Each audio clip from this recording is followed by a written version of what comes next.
They used to say Myra was useless. Not to her face, never directly. But in the office, everyone knew. When meetings happened, her chair stayed empty.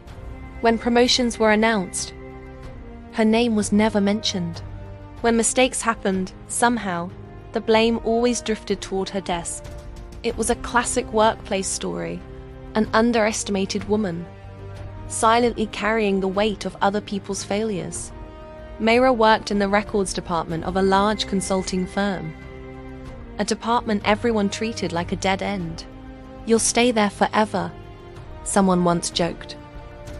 Another laughed. Others nodded.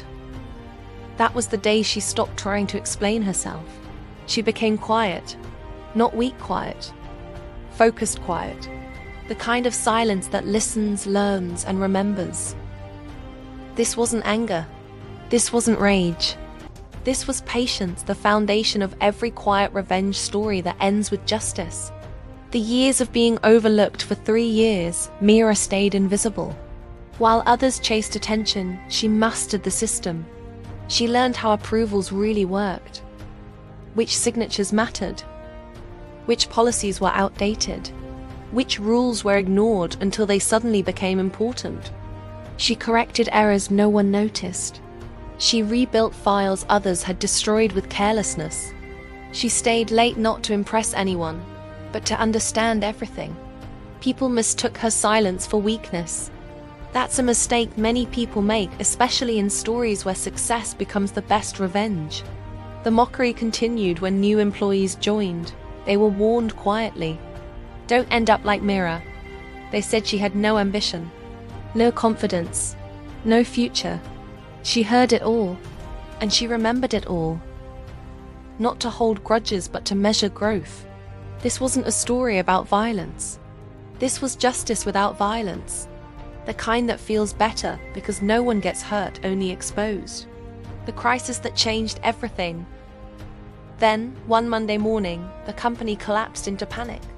A multi-million-dollar contract, years in the making, was suddenly frozen.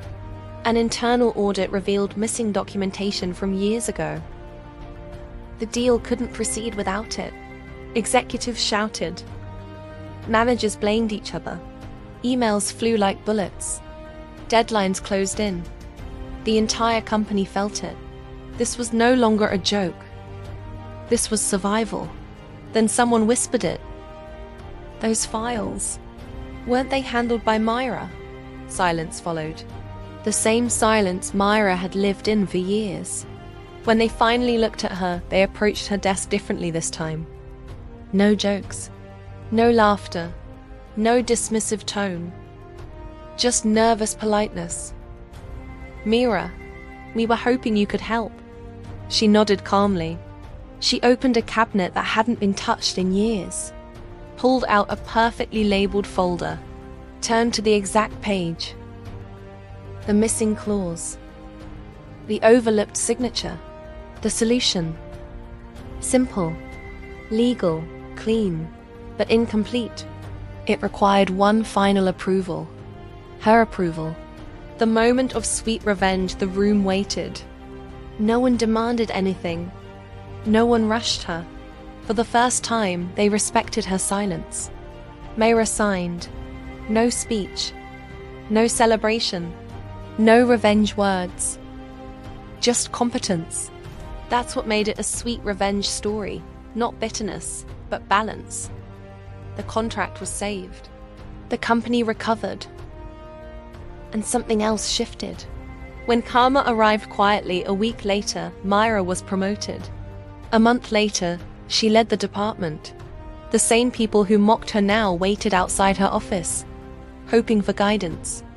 She never mentioned the past. She didn't need to. This was karma, unfolding naturally. A patience pays off story that proved one timeless truth. Those who stay silent and grow will eventually win. The final realization: people often search for revenge stories expecting explosions. But the most emotional revenge stories don't explode. They rise. Myra didn't destroy anyone. She simply became undeniable. And that was enough. Because success is the best revenge, especially when it arrives quietly.